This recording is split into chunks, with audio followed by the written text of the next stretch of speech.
స్టూడెంట్స్కి స్కూల్ పాఠశాలైతే పేరెంట్స్కి స్కూల్ పేరెంట్స్శాల. నమస్కారం. ఆషాఢ శుద్ధ ఏకాదశి పరమ పవిత్రమైన తొలేకాదశిగా చెప్పబడుతుంది. సాధారణంగా ఏకాదశి తిథే అద్భుతమైన తిథి, విష్ణు ప్రీతికరమైన తిథిగా చెప్పుకుంటాం.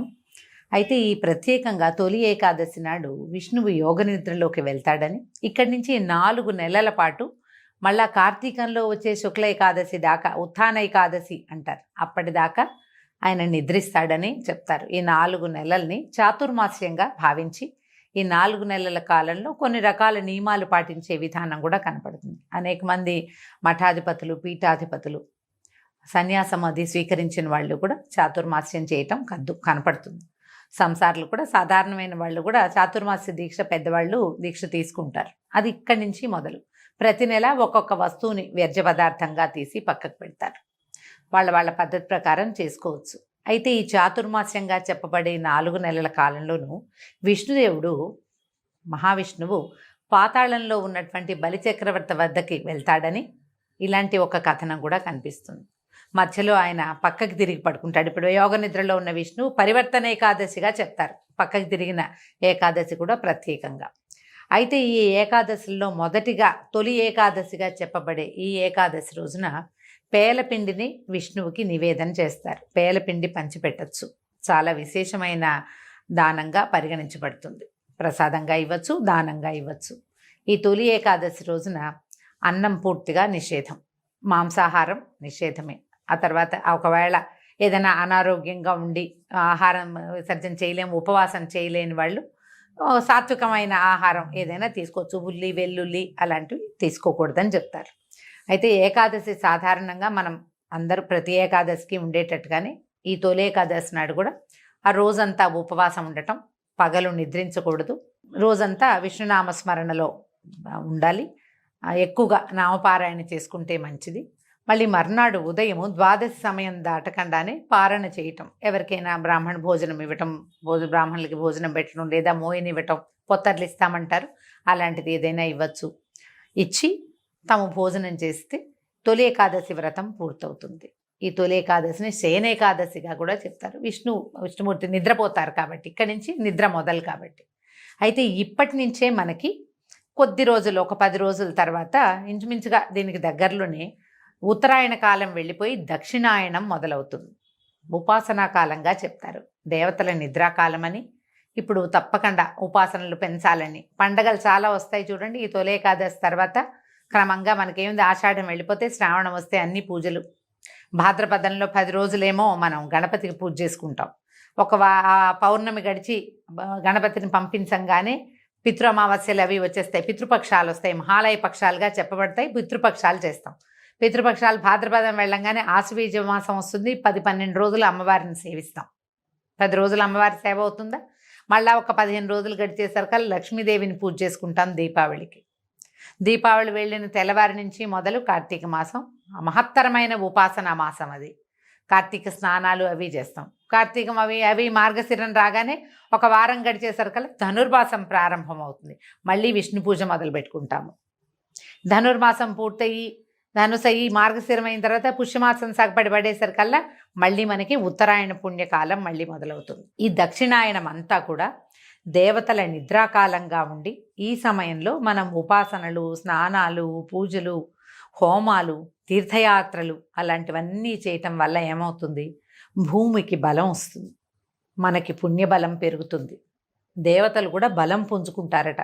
తర్వాత వాళ్ళు మనకి వరాలు ఇచ్చే కాలం ఉత్తరాయణం తర్వాత దేవతలు అత్యంత ప్రసన్నులుగా ఉంటారని ఇలా చెప్పబడి ఈ కాలం అంతా కూడా మనకి ఉపాసనా సంబంధమైన పండుగలే కనపడతాయి. దానికి ఆరంభమే తొలి ఏకాదశి.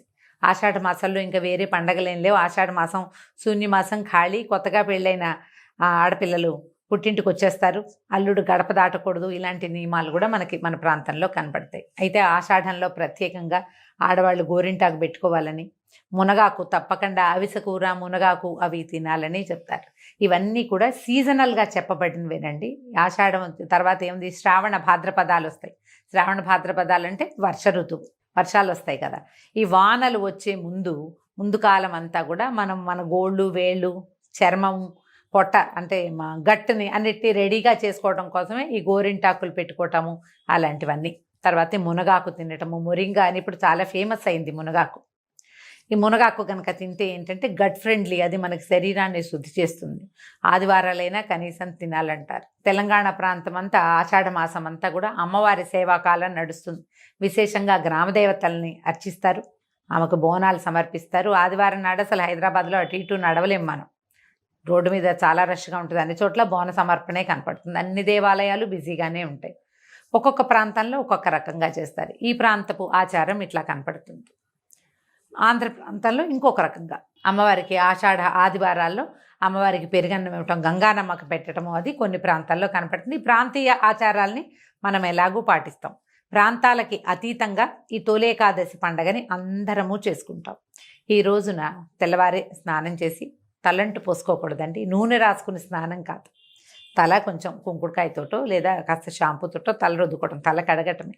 తెల్లవారే స్నానం చేయటం, పూజా పునస్కారం చేసుకోవటం, భగవంతుడికి పళ్ళు పాలు నివేదన చేసి దాంతోపాటు పేల పిండిని కూడా నివేదన చేసి, పేలాల పిండినే ఈ రోజున మనం ఆహారంగా తీసుకోవచ్చు. దాన్ని అందరికీ ప్రసాదంగా పంచిపెట్టచ్చు. దేవాలయ దర్శనం విశేషంగా చెప్తారు. తొలేకాదశి నాడు మీరు ఏ దానం చేసినా అది ద్విగుణీకృతమైన ఫలితాన్ని ఇస్తుంది. దానం పుచ్చుకోని కూడా అనకూడదు. వాళ్ళు ఎవరైనా ఏమైనా ఇస్తే అబ్బాయి మేము ఇది తీసుకోండి అనకూడదు, తీసుకోవాలట తప్పకుండా. వస్త్రదానం చేయొచ్చు, పళ్ళు ఫలాలు దానం చేయొచ్చు, తీయని వస్తువులు ఏవైనా ఇవ్వచ్చు. పంచామృతం లాంటివి కూడా కలిపి ఎవరికైనా, పంచామృతాలు అంటే పాలు పళ్ళు, అదే పాలు నెయ్యి, తర్వాత తేనె, పంచదార, పెరుగు, ఇవి కూడా మనం విరివిగా ఎవరికైనా ఇవ్వచ్చు. ఇవన్నీ కూడా మంచి అద్భుతమైన దానాలుగా పరిగణించబడతాయి.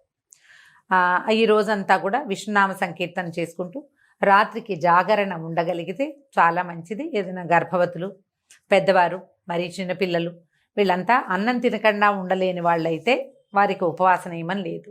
ఒకవేళ ఉండగలిగితే అన్నానికి భిన్నంగా ఏదైనా కొద్ది చిన్నపాటి ఫలహారాన్ని స్వీకరించవచ్చు. ఈ రెండు లేకుండా ఉండగలిగే వాళ్ళు హాయిగా ఉపవాసం ఉండొచ్చు. భగవన్ నామస్మరణ చేసుకుంటే మంచిది. ఈ పరమ పవిత్రమైన తొలేకాదశి రోజున దుర్భాషలు ఆడకూడదు, ఇతరులని నిందించకూడదు, గొడవలకి కొట్లాటలకి దిగకూడదు. ఇది ప్రధానమైన నియమం.